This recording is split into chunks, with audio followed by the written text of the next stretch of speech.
Capítulo 30. Últimas páginas. Acompanhávamos o assistente, refletindo agora em nossa separação. Hilário e eu estávamos preocupados e comovidos. Ante o sol renascente, o campo terrestre brilhava em plena manhã clara. Mudos e expectantes, renteamos com o homem do campo, manobrando a enxada na defesa do solo. Aulus apontou-o com a destra e rompeu o silêncio, murmurando: a mediunidade como instrumentação da vida surge em toda parte. O lavrador é o médium da colheita, a planta é o médium da frutificação e a flor é o médium do perfume. Em todos os lugares, damos e recebemos, filtrando os recursos que nos cercam e moldando-lhes a manifestação segundo as nossas possibilidades. Avançávamos e, em breves momentos, víamo-nos defrontados por singela oficina de carpinteiro. Nosso orientador indicou o operário que aplainava enorme peça e observou: possuímos no artífice o médium de preciosas utilidades. Da devoção com que se consagra ao trabalho, nasce elevada percentagem de reconforto à civilização.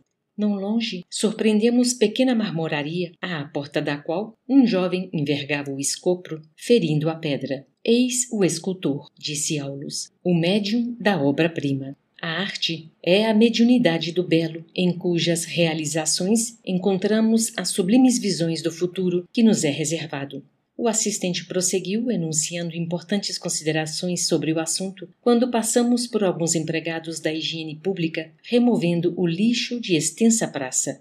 Aqui temos os varredores, disse com respeitoso acento, valiosos médiuns da limpeza. Logo após, contornamos um edifício em que funcionava um tribunal de justiça e nosso instrutor adiantou: vemos aqui o fórum, onde o juiz é o médium das leis. Todos os homens em suas atividades, profissões e associações são instrumentos das forças a que se devotam. Produzem de conformidade com os ideais superiores ou inferiores em que se inspiram, atraindo os elementos invisíveis que os rodeiam, conforme a natureza dos sentimentos e ideias de que se nutrem.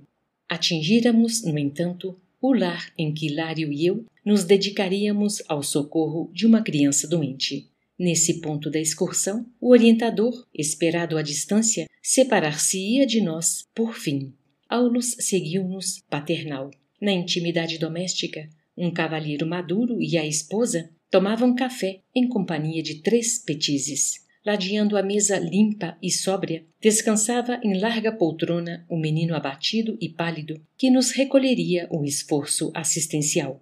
O instrutor fixou os olhos no quadro expressivo que nos tomava a atenção e exclamou: a família consanguínea é uma reunião de almas em processo de evolução, reajuste, aperfeiçoamento ou santificação. O homem e a mulher, abraçando o matrimônio por escola de amor e trabalho, honrando o vínculo dos compromissos que assumem perante a harmonia universal, nele se transformam em médiuns da própria vida, responsabilizando-se pela materialização a longo prazo dos amigos e dos adversários de ontem, convertidos no santuário doméstico em filhos e irmãos. A paternidade e a maternidade, dignamente vividas no mundo, constituem sacerdócio dos mais altos para o espírito reencarnado na terra, pois, através delas, a regeneração e o progresso se efetuam com segurança e clareza. Além do lar, será difícil identificar uma região onde a mediunidade seja mais espontânea e mais pura,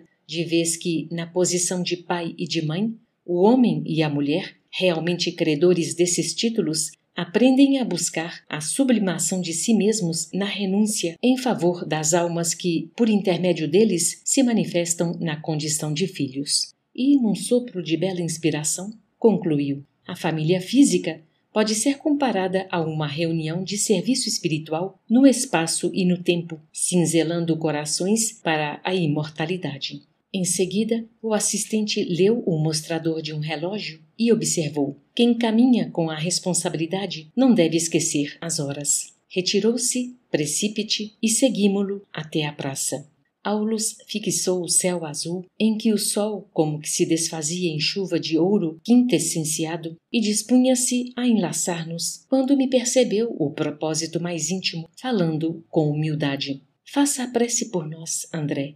Reverente, pedi em voz alta. Senhor Jesus, faze-nos dignos daqueles que espalham a verdade e o amor. Acrescenta os tesouros da sabedoria nas almas que se engrandecem no amparo aos semelhantes. Ajuda aos que se despreocupam de si mesmos, distribuindo em teu nome a esperança e a paz. Ensina-nos a honrar-te, os discípulos fiéis, com o respeito e o carinho que lhes devemos, arrancando do campo de nossas almas a erva daninha da indisciplina e do orgulho, para que a simplicidade nos favoreça a renovação. Não nos deixes confiados à própria cegueira e guia-nos o passo no rumo daqueles companheiros que se elevam humilhando-se e que, por serem nobres e grandes diante de ti, não se sentem diminuídos em se fazendo pequeninos a fim de auxiliar-nos. Glorifica o Senhor, coroando-lhes a fronte com os teus lauréis de luz. O orientador devia saber que ele próprio personificava para nós os benfeitores a cuja grandeza nos reportávamos. Entretanto, não ousei pronunciar-lhe o nome, tal a veneração que nos merecia. Terminada a oração, fitei-o de olhos úmidos. Aulus não disse uma palavra, revestido de radiações luminescentes, dando-nos a entender que se despedia de nós, igualmente em prece, recolheu-nos num só abraço e partiu. À maneira de crianças, Hilário e eu, em pranto mudo de reconhecimento, contemplamo-lo até que se lhe apagou o vulto ao longe. Lembramo-nos, então, do trabalho que nos aguardava e, louvando o serviço que em toda parte é a nossa bênção, passamos a socorrer a criança enferma, como quem se incorporava ao grande futuro.